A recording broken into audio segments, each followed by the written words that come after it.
Kung ikaw naniniwala sa salita ng Diyos na magpapahinga naman lahat ng tao'y mayroong nakatakdang panahon na siya'y magpapahinga, kung siya'y tapat sa Diyos, pag dumating yon, ang ating maging paniniwala, sabi ng Biblia, ang isang maya hindi nahuhulog sa lupa, kung hindi lang pahintulot ng Ama sa langit. Lalo naman yung tao na naglilingkod sa Diyos, hindi ka mamamatay kung hindi ipinahihintulot ng Diyos. Pahintulot na ng Diyos yun. Kaya nga mayroong isang kapatid tayo na lumapit sa akin, Brother Eli, gusto ko ikang magdemanda bakit ka ako? Kasi yung nanay ko, meron siyang rayuma. Niresitahan ng doktor sa Malolos. Ang inireseta ba naman yung pain reliever, yung Celebrex? Pinainom yung nanay ko 3 times, 4 times a day. Ang ginawa ng nanay ko, 3 times, 4 times a day, umiinom para wag niyang maramdaman yung Naku, yung Celebrex, napakasama niyan. Sisirain niya ng bato mo. Nung nakakaisang linggo na raw yung matanda, rayuma lang Ang pinainom ba naman ng doktor sa Malolos ng Celebrex, sunod-sunod, magdadalawang linggo, nagkaroon ng kidney failure. Ayaw ngayong mag-function ng bato. Hindi na ngayon makagula pa yung matanda. Kasi mga doktor namang iba kasi na conventional doctor, bigay lang ng bigay ng gamot. Wala naman silang pakialam kung mamamatay ka Basta bigay ng bigay. Yun ang nangyari. Kaya sabi nung kapatid, gusto ko ikang idemanda yung doktor. Sabi ko sa kanya, wag na. Kasi ang sabi sa Biblia, hindi naman mahuhulog sa lupa kundi pahintulot ng Ama.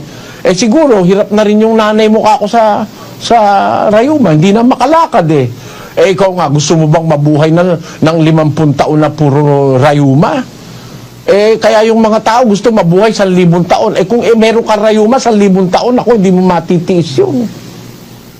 Talagang yung kamatayan, pagpapahinga yan. Lalo na kung isang tao ay matuwid o gumagawa ng mabuti.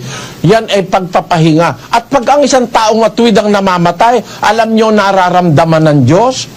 Kaya nga dapat yun din ang maramdaman natin Kaya lang baliktad sa mga Katoliko Baliktad Huwag ka naman magagalit ang Katoliko.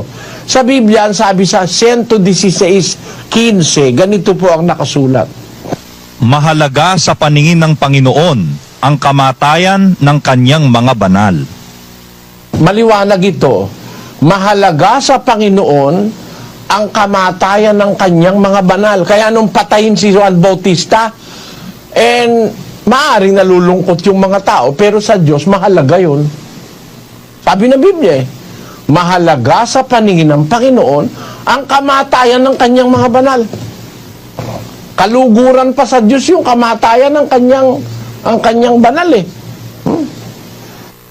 Dito pagkakasulat mahalaga Pero alam nyo, ang Diyos pagka namamatay yung kanyang mga banal, yung kanyang mga anak, mahalaga sa Diyos yun. Yun basahin natin na Ezekiel 33:11. Sabihin mo sa kanila, buhay ako, sabi ng Panginoong Diyos.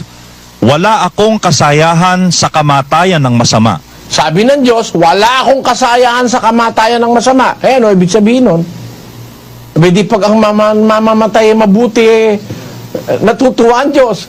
Bakit?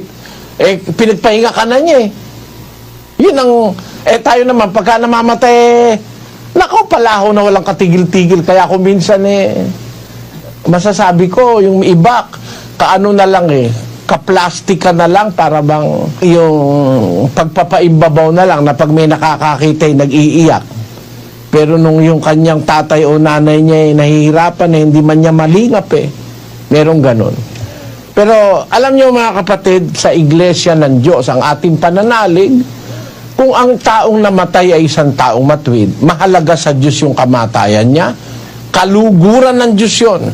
Dahil kumbaga sa graduation, graduate na siya. Ayan ni Apostol Pablo sa 2 Timoteo 4:6-7. Sapagkat ako'y iniaalay na, at ang panahon ng aking pagpanaw ay dumating na. Nakipagbaka ako ng mabuting pakikipagbaka, natapos ko na ang aking takbo, iningatan ko ang pananampalataya. Buhat ngayon ay natataan sa akin ang putong nakatwiran, na ibibigay sa akin ng Panginoon na tapat na hukom sa araw na yaon, at hindi lamang sa akin, kundi sa lahat din naman ng mga naghahangad sa kanyang pagpapakita. Ayun, maliwanag na nung si Apostol Pablo mamamatay, sabi niya, ako'y inyaalay na, ang panahon ng aking pagpanaw dumating na, mamatay na ako. Ibig sabihin ni Pablo, nakipagbaka ako ng mabuting pakikipagbaka. Natapos ko na aking takbo, iningatan ko ang pananampalataya. So yung kamatayan, graduation yun eh.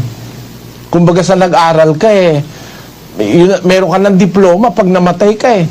Pinagpahinga ka na ng Diyos eh. Gaya nung sabi niya, buhat ngayon nakataan sa akin ang putong na katwiran na ibibigay sa akin ng Panginoon na siyang tapat na hukom sa araw na yaon. Hindi lang sa akin, kundi sa lahat ng naghahangad ng kanyang pagpapakita. So, kumbaga sa graduation, pagka mag-graduate ka, nagpapalaho ka ng iyak. Yung mga kamag-anak mo ba, pag nag-graduate ka, nagpapalaho ng iyak. Pag nakatapos ka ng isang kurso, tuntua ka eh. Yung buhay parang kurso yan eh. Pag nakarating ka dun sa finish line, at dun sa finish line narating mong may pagtitiis, kumilala ka sa Diyos, di ka gumawa ng masama, di ka nang agrabyado ng kapwa mo tao. Hindi ka nangalon niya, hindi mo tinurotot ang asawa mo. Nagmahal ka sa iyong anak, minahal mo ang magulang mo. Nabuhay ka ng pagtalima at pagsamba kay Kristo. Hindi ka sumamba sa mga idolo, sa mga Diyos-Diyusan. Mamatay ka ngayon, para kang nakagraduate. Bino mong matiis mo lahat yung mga nagdaan. Halimbawa, nabuhay ka ng 70 anyos, 80 anyos. Napigilan mo sa buhay mo na hindi mo niloko asawa mo, hindi ka nagnakaw, hindi ka nandaya ng kapwa mo tao, sumunod ka sa Diyos, hindi ka lumuhod sa mga Diyos-Diyusan. Nakagawa kang may kabutihan sa lahat ng gustong ipagawa sa iyo ng Diyos. Namatay ka ngayon, graduate ka nun. Kumbaga, meron ka ng diploma, meron ka pantoga. Ganyan ang namamatay. Pag ang namamatay ay lingkod ng Diyos, mga kapatid. Kaya merong yung isang kantang na anong araw ginawa ng kapatid na Perez sabi ko, maganda yung kanta na yun. Ang buhay nating marupok, wag ipagkait, kung ninanais ng Ama, kunin hanggang mapatid, nakangiti mong ialay, na may pag-ibig, panahon ng pagpanaw, walang hanggang ipapalit. Ayon. Ating awitin,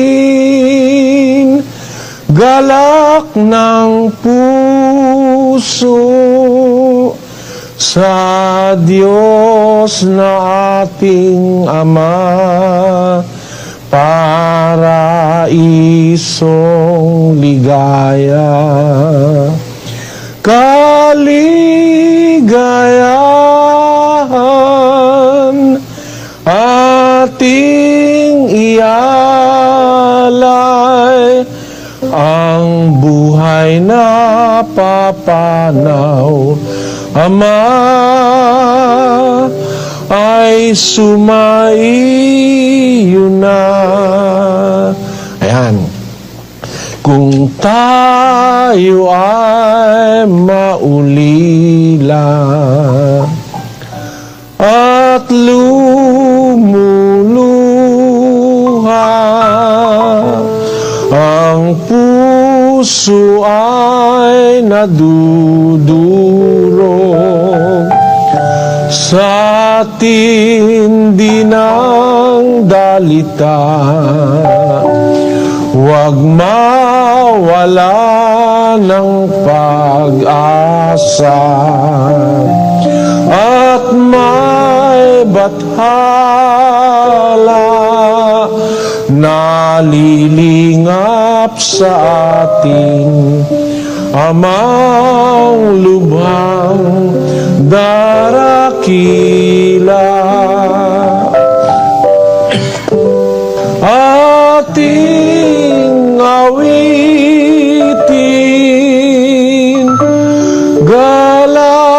ng puso sa Diyos na ating Ama, paraisong ligaya, kaligayahan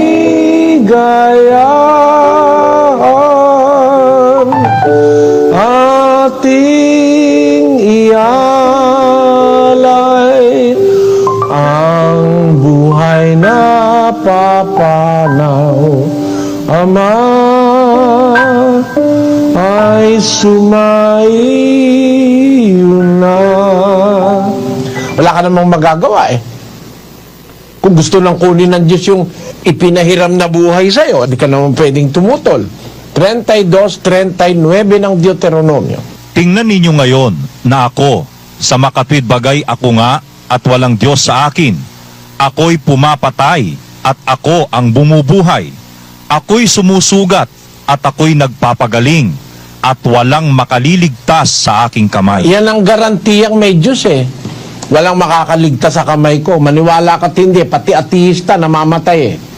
Ako'y bumubuhay, ako'y pumapatay. Ako'y sumusugat, sabi ng Diyos, ako'y nagpapagaling. Walang makaliligtas sa aking mga kamay. Kaya hindi tayo pwedeng magmalaki sa Diyos eh. Dadating at dadating yung araw na tayo mamamatay. Pero bago dumating yon, may atas ang Biblia sa atin, may atas.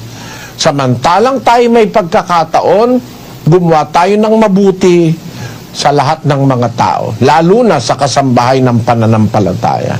Kasi po, hindi lahat ng pagkakataon ay maigagawa natin ng mabuti ang ating mga sarili.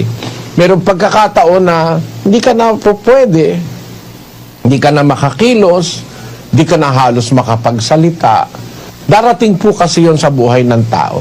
Huwag nating pag-alinlangan ng darating yon. Kaya kailangan habang may buhay pa tayo, meron pa tayong lakas, gumawa tayo nung ipinagagawa ng Diyos. Meron kasi tayong tungkulin, kaya tayo nilikha ng Diyos dun sa 12 ng Ecclesiastes, Kapitulo 13 hanggang 14. Ito ang wakas ng bagay, lahat ay narinig.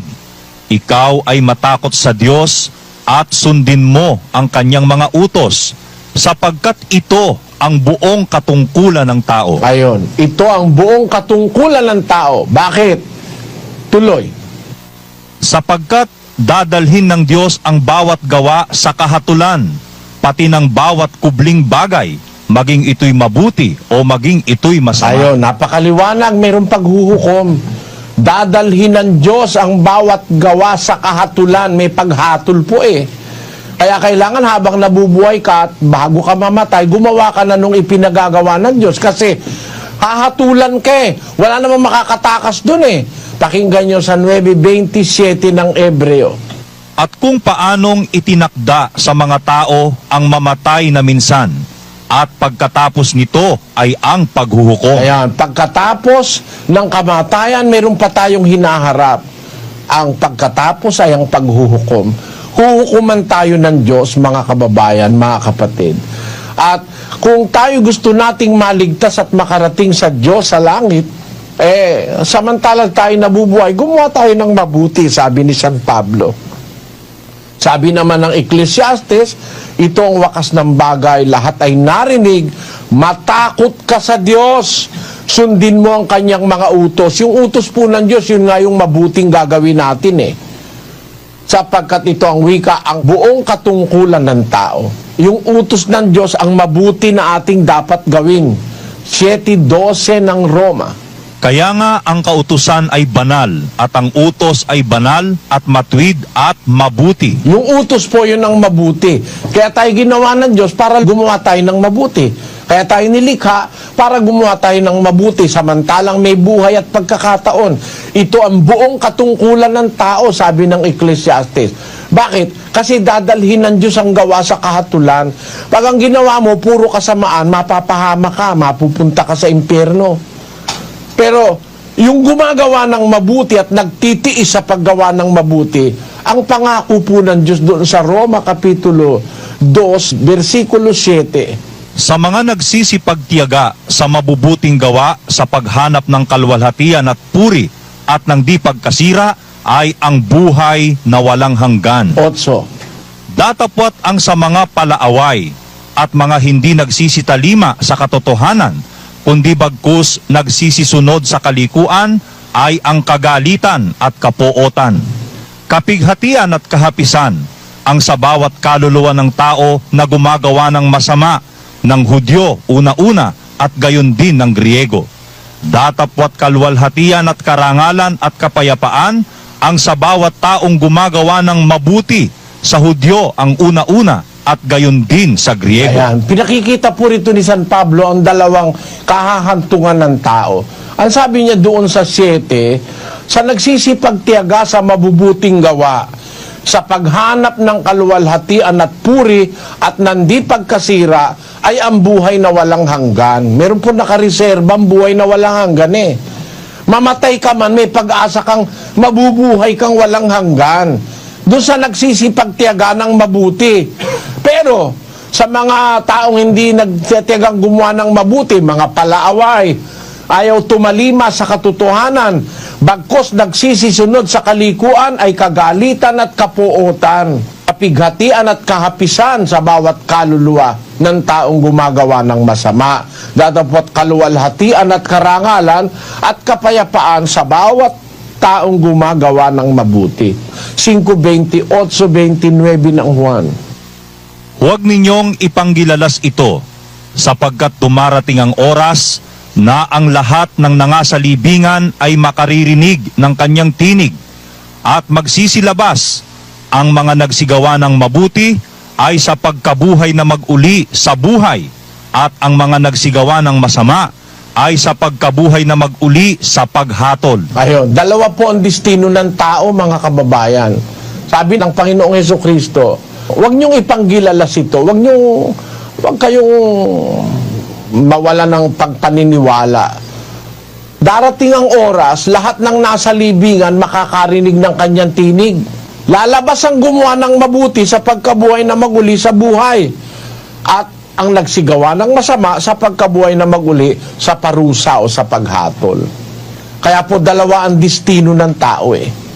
Dahil dito, dapat bago pa tayo mamatay, magsikhay na tayo sa paggawa ng kabutihang itinuturo ng Diyos. At yung kabutihan, yun po yung kanyang utos. Ang kautusan ay banal, matuwid at mabuti. Susunod tayo sa utos. Yung utos, ang pagsunod sa utos, ang buong katungkulan ng tao. Bakit? Dadalhin ng Diyos ang tao sa kahatulan eh. Wala ngang makakaano nun eh. At sa baliniho sapat. Sabi sa pasyon, ang Katoliko, binabasa yan eh. Kung minsan, di lang iniintinding mabuti. Hihipan yaong pakakak na ipupukaw sa lahat. Ang anghel ay magtatawag, ito ang ipangungusap.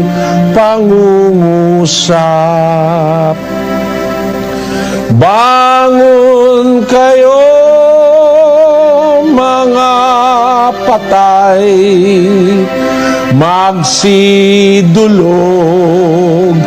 kayong tunay sa mataas na hukuman, nyaong sumakop sa tanan, haring makapangyarihan. Ayan, nasa pasyon po yan. Binabasa yan pag Abril eh. O kaya Marso, ganun. Pag mahal na araw. Ang tao pa lang ng patay, sabi sa pasyon, bangon kayo, mga patay, magsidulog kayong tunay sa mataas na hukuman. Diyan lang ang hukuman ng tao eh. Kaya nga kailangan matakot ka eh. Pag puro kasamaan ng ginawa mo, pagdating ng paghukom eh, katakot-takot na hirap yung nararanasan mo sa impyerno. Samantalang gumawa ka ng mabuti, mabubuhay ka naman ng walang hanggang buhay sa piling ng Ama. Kaya habang naririto pa tayo sa lupa, sabi rin ng pasyon yun. Samantalang may oras pa ay maglaan kang maaga. Kung gumabit, dumilim na, ay lalong maghihirap ka. Gumaway nga ngapa-ngapa. Ayun. Kaya sabi, samantalang may oras pa, yun ang sinasabi sa Biblia. Kasi ang pasyon po, yung ibang bahagi diyan kinuha sa Biblia ni Padre Mariano Pilapil eh. Ginawang parang patula, nilapatan naman ng musika. Kaya yan ngayon ang napapagkatuwa ang basahin pag mahal na araw ng Katoliko. Pero binabasa lang yan, hindi naman iniintindi eh. May mga Katoliko nga, hindi naniniwalang mabubuhay siya uli eh. Samantalang kung iniisip mo nasa pasyon, samantalang may oras pa, maglaan kang maaga. Kung gumabit dumilim na, lalo maghihirap ka, gumaway nga pa, lalo na kung namatay ka na. Bakit? Walang magagawang tunay ang namatay mong katawan. Palibhasa'y lupa lamang,